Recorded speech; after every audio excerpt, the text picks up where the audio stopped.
Number 3 went down in college football in week 5. Numbers 1 and 2 almost followed them. We preview week 6 on the betting lines, the early lines on a Tuesday, courtesy Peter Loshak of Sportsbook Review. Peter, thanks so much for joining us as always. And we suddenly have a big game in the Big Ten that is a bit unexpected here that also affects the national scene with Michigan, a pretty large home favorite against an undervalued Northwestern team at this point.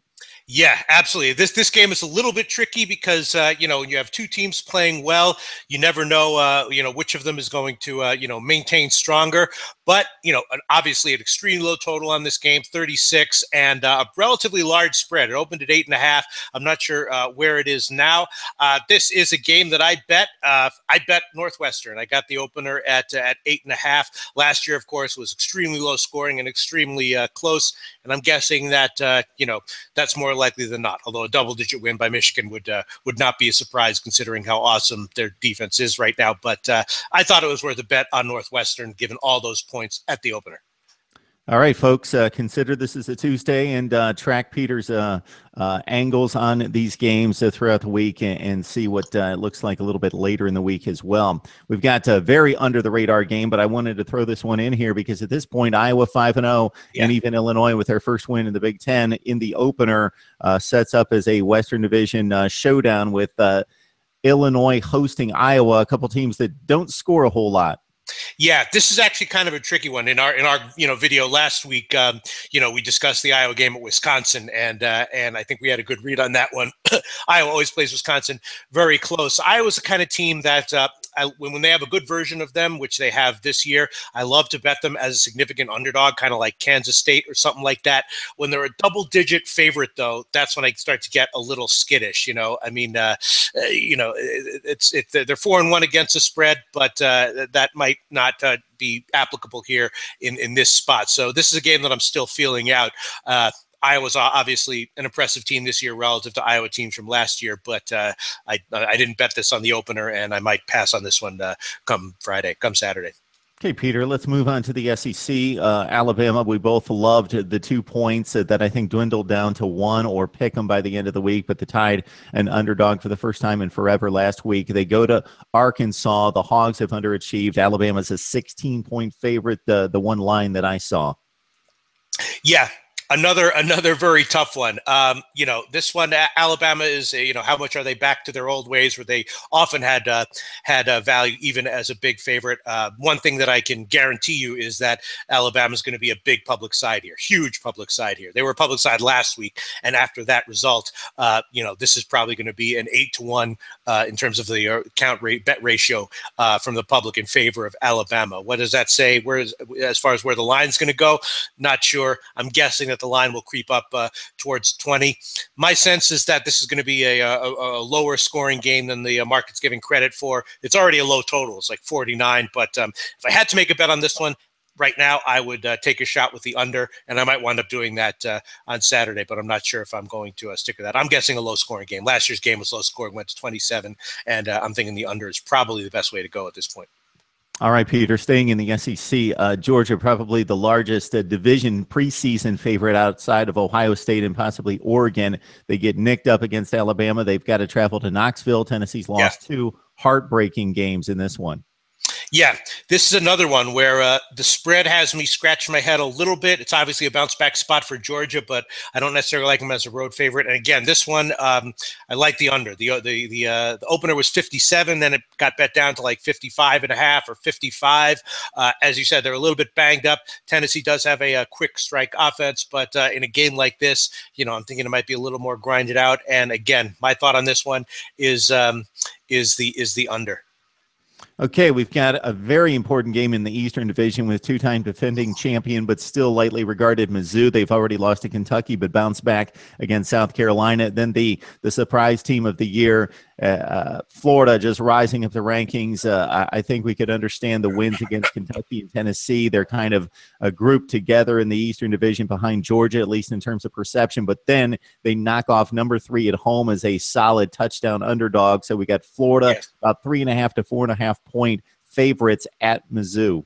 Yeah, well, I really liked Florida's win last week. Here, this is a little bit tricky. I mean, we saw, the game might wind up being exactly the same as Florida's road game against Kentucky, which had the same line, and again, kind of like a road win from Florida of about 5 points, going way under. Missouri. What their deal is. They have a capable defense, questionable offense. I'm kind of really liking Missouri here. Not sure if I'm going to like it enough to bet it. As it gets bet up, the line has been getting bet up, and I'm guessing that the public will be on Florida here big time, which could make the line go up. If it hits like 6, I would definitely take a shot with Missouri. At the opener of 3.5 was a little bit more questionable, and I wouldn't want to bet the under on the total at 40. But my sense is that this is a pretty good spot to take Missouri, although not as strong as some other SEC home dogs we've seen recently. But at 6, I would definitely take Missouri. All right, Peter, we've got 2 nice matchups in the ACC. We got Georgia Tech. You talk about a division favorite in the preseason that's taken a hit. They're already 0-2, and they got a tough draw this week. We got Clemson coming off the big win at home against Notre Dame, going to Georgia Tech. Possible trap or downer for the Tigers. We shall see. Yes. Yeah, this year, Georgia Tech obviously is a disappointment this year, but they still have, the elements in place that made people relatively high on them to start the year. This is one of the games that I bet on the opening line. I took Georgia Tech at 8. Clemson, an impressive team, but defense is their calling card. Georgia Tech handled them last year. I think it's going to be relatively low scoring, and Clemson might get a win, might even get in some ways a decisive win, but 8 points is a lot, and I took Georgia Tech here at +8. All right, Peter, one of the big games of years gone by, Miami at Florida State. Yes. The Noles, an interesting team from the standpoint that they're not scoring much, even against the likes of Boston College. Actually, a very good defense there, but against even Wake Forest and South Florida, right. They're hosting Miami. Did not look impressive against Cincinnati in their last outing. Yeah, both of these teams are flawed teams, obviously. Wait, where are my notes? Yeah, they're both these teams, obviously, flawed teams. Florida State has been a bad bet or a good bet against as a favorite for a long time now, going back to the Jameis Winston days. They continue to be that way here. There's another one I bet on the opener. The opener was 10.5. I missed that one. I did bet Miami at 10. Now I'm seeing it at 9.5. And again, I think that obviously it's a big game for Miami. They have 2 extra rest days, and I don't think that Florida State's lackluster performances, as you said, against Wake Forest was a fluke, and I took Miami at +10. I think that probably the game stays within double digits. See another straight up win by Florida State, but maybe it goes down to the wire and a cover for Miami. I've been very critical of the Big 12 not scheduling outside of conference, but once they dive in conference, I guess the benefit of playing only 10-team league here, and like 5 or 6 of them are good, is that we get like 2 or 3 really good matchups every week. So we got TCU going on the road to Kansas State. Mm-hmm. Well, we discussed Kansas State last week. We both thought that they were a particularly good bet in that spot, and we were right. This is a tough one because TCU, obviously, with all their problems, is still a formidable opponent. Kansas State overmatched, but I'm thinking that obviously TCU is going to be, I'm guessing, another massive public play this week. A lot of public plays, I think, a lot of sides that are going to be heavily favored by the public, and I took Kansas State on the opener 8.5. Now it's to 9.5, but that's not necessarily a terrible thing that movement occurred. And last year TCU won by 21, so TCU obviously can't handle Kansas State. But on the road here, a little bit of a different situation. I would go with Kansas State here, although it's not my favorite home dog play of the week by any means. We got a situation here with Texas, Peter, where they Yes. seem to be improving for a few weeks against quality teams, and then maybe the dam broke. Sometimes you can only take it that far, especially with all the turmoil surrounding this football program at this point, taking on their old rival Oklahoma in Dallas. Yeah, well, last week I was all over Texas. I got the opening number of 17.5 and, closed at like 14 or 15, wherever it closed. That was one of the more embarrassing picks that I've made all year long. There were a few times when I did win with Texas this year against Cal and in other situations.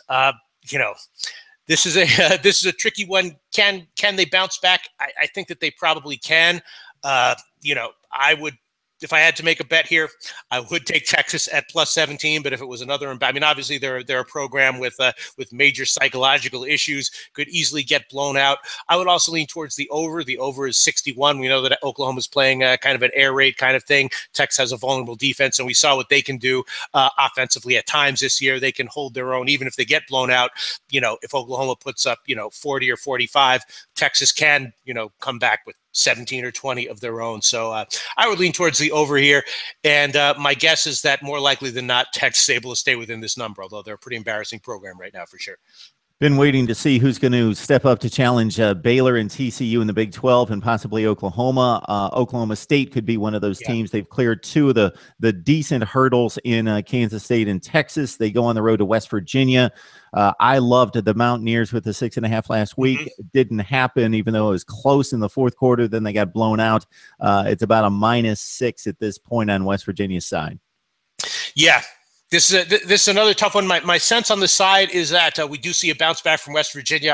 I'm like you. I'm kind of in general more on the positive side for them going forward than the negative side. Also, I really like the over in West Virginia's game last week. That one did cash, and here again we have a pretty low total for. I also like the over in the Oklahoma State game, and that total got bet down as well. This one opened at 57, got bet down to 56, and I think that the over again is a good play for both these teams. They both went over last week. I liked them both then. 56, I take the over again here. It's a little bit obvious, but if the number's there, I'll go with it. And over 56 would be my pick on this one. All right, and finally, we go out west to suddenly a huge game, and they're not necessarily the two best teams in the Pac-12, but right now they're the two undefeated teams in the Pac-12, and the only two. Utah goes to Cal. Yeah, this is kind of a tricky one. Cal, a very formidable team.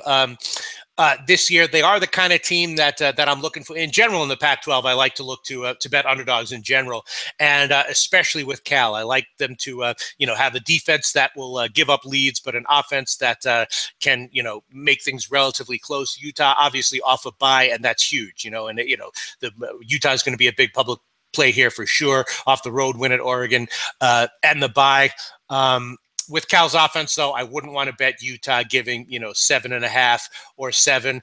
And it could easily be an over as well. It's been, Utah was expected to be a low-scoring team this year, and they obviously have been higher scoring. Cal was expected to be explosive, especially against Washington State. I knew some sharp guys who really love the over in that one, and that didn't pan out. So this game, as of right now, is a total pass for me. I'm going to look into it more and maybe have a play on it later in the week. But Utah being off a bye and playing as well as they are playing, if they were playing the week after the road win at Oregon, I might be a lot more inclined to bet against them. But after the bye, being at home, that makes me nervous. So it's a tricky game. I'm gonna pass on it for now.